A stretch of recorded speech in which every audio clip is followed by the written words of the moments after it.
ओम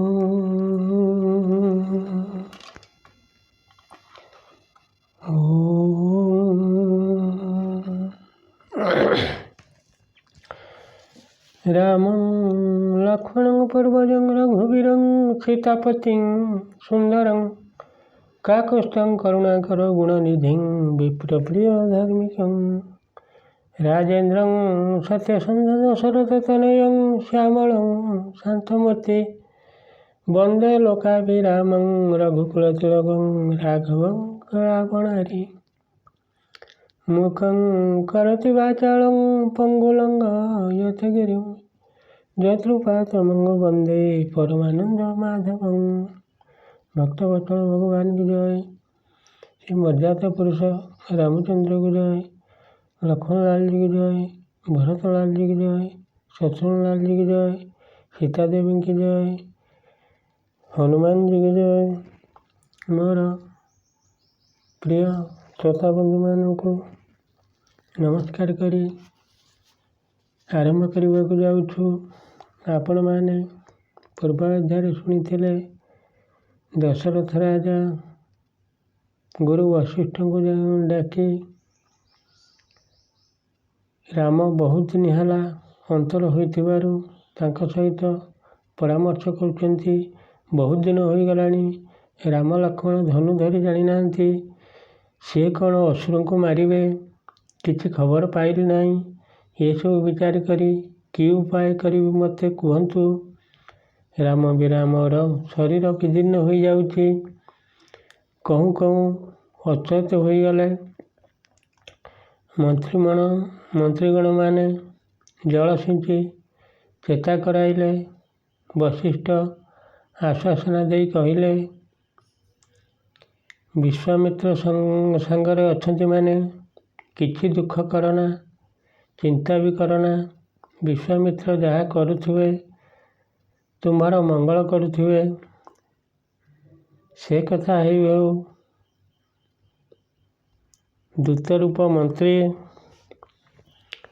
जहाँ को जनक राजा पठाई बाटर आसुले से समय आसी अयोध्यार सिंहद्वार पहुँची द्वारपाल को दशरथ राजा पाखक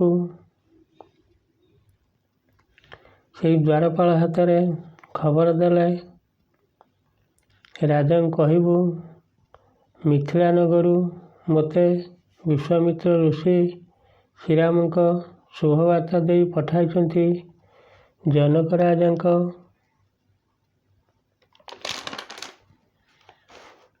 सम्मति अच्छी दुई जन जाक मिसी मते पठाई। द्वारपाल जाई दशरथ राजा को हाथ जोड़ी सबु कथा जणाइबा परे दशरथ राजा अति आनंदित होई हजिथिबा धन को जेमिति दरिद्र पाई आनंद हुअंती से भली मनर भावी कहिले द्वारी अति शीघ्र दूत को डाकी मो पाखक आण। द्वारी जाई दूत रूपी मंत्री को राजा सम्मुखें आनी पहुँचाइले। मंत्री राजा को नमस्कार करी कहले राजा मंत्री को बहुमान्य करी बसाइले। मंत्री विनय कहले मिथिलार अधिपति जनक राजा आपण पाखक शुभ खबर दे पठाई विश्वामित्र मुनि सहमत मते पठाई कहते आपणकर सब कुशल वार्ता कथा बुझाकू राम लक्ष्मण भी कुशल अछंती। राम लक्ष्मण अयोध्यारू जीवा बेले एका राम ताड़का असुर को मारिले। विद्याश्रम विश्वामित्र मुनिकर यज्ञ रक्षा कले। मुनिक ଯଜ୍ଞ ବିଘ୍ନ ଯେଉଁମାନେ କରୁଥିଲେ, ଯେଉଁ ରାକ୍ଷସ ସୁବାହୁ ମାରିଚ ସହିତ ଅନେକ ରାକ୍ଷସ ମାଇଲେ, ତାଙ୍କ ଅନୁଚରମାନଙ୍କୁ ଲକ୍ଷ୍ମଣ ମାଇଲେ। ତାପରେ ବିଶ୍ୱାମିତ୍ର ମୁନି ସହିତ ରାମ ଲକ୍ଷ୍ମଣ ମିଥିଳାକୁ ଯିବା ବାଟରେ ବହୁ କାଳରୁ ଗୌତମଙ୍କ ପତ୍ନୀ ଅହଲ୍ୟା ଅଭିଶାପ ପାଇ ପଥର ହୋଇଥିଲେ। ଶ୍ରୀରାମ ତାଙ୍କର ପାଦ ଧୂଳି ଦେଇ ତାଙ୍କୁ ଶାପମୁକ୍ତ କରି ପୂର୍ବ ଶରୀରକୁ ଦେଲେ। ତାପରେ ଗଙ୍ଗା ନଦୀ ପାର ହେଲାବେଳେ ନାବିକକୁ ଐଶ୍ୱର୍ଯ୍ୟ ପ୍ରଦାନ କଲେ। ତାପରେ ଜନକ ରାଜା କହିଛନ୍ତି, ମୋ ଘରେ ବହୁ କାଳରୁ ଶିବଧନୁ ଥିଲା। ମୁଁ ପଣ କରିଥିଲି, ଯିଏ ଏ ଧନୁରେ ଗୁଣ ଚଢ଼ାଇବ, ସିଏ ମୋର କନ୍ୟାରତ୍ନ ସୀତାଙ୍କୁ ବିବାହ କରିବ। ଏ କଥା ପୂର୍ବରୁ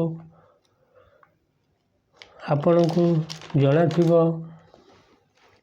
ତେଣୁ ଜନକ ରାଜା କହିଛନ୍ତି, କେତେ ରାଜା, କେତେ ବୀର ମହାବୀରମାନେ କନ୍ୟା ଲୋଭରେ ଆସି ଅପମାନ ପାଇ ଯାଇଛନ୍ତି। ସେଥିପାଇଁ ମୁଁ ବି ବହୁତ କଷ୍ଟ ପାଇଛି।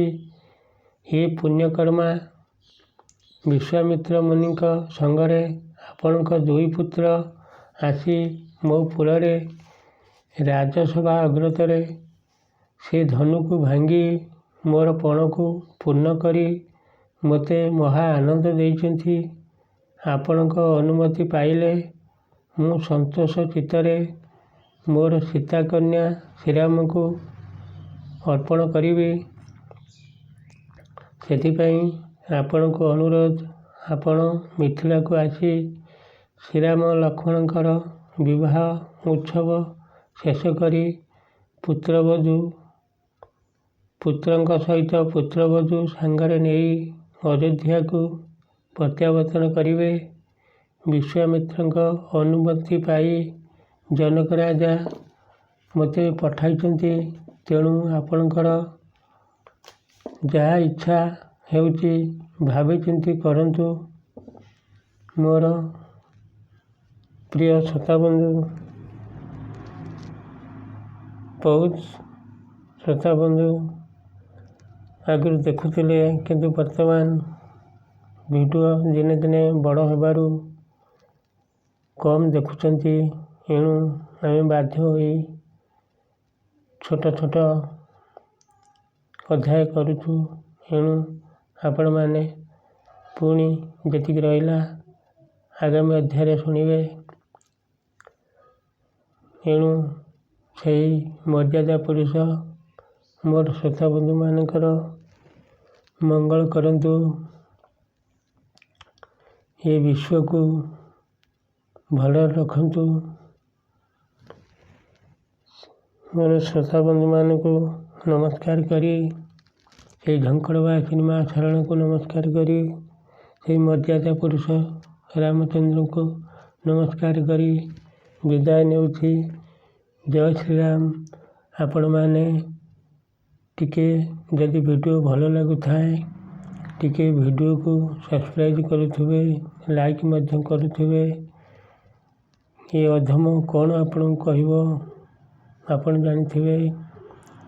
ଇଏ ଅନୁଷ୍ଠାନ ଆପଣଙ୍କର, ରଖିବେ ନ ରଖିବେ ଆପଣଙ୍କ ଇଚ୍ଛା। ତେଣୁ ପୁନର୍ବାର ମୋର ପ୍ରିୟ ଭକ୍ତମାନଙ୍କୁ ନମସ୍କାର କରି ବିଦାୟ ନେଉଛି। ଜୟ ଶ୍ରୀରାମ।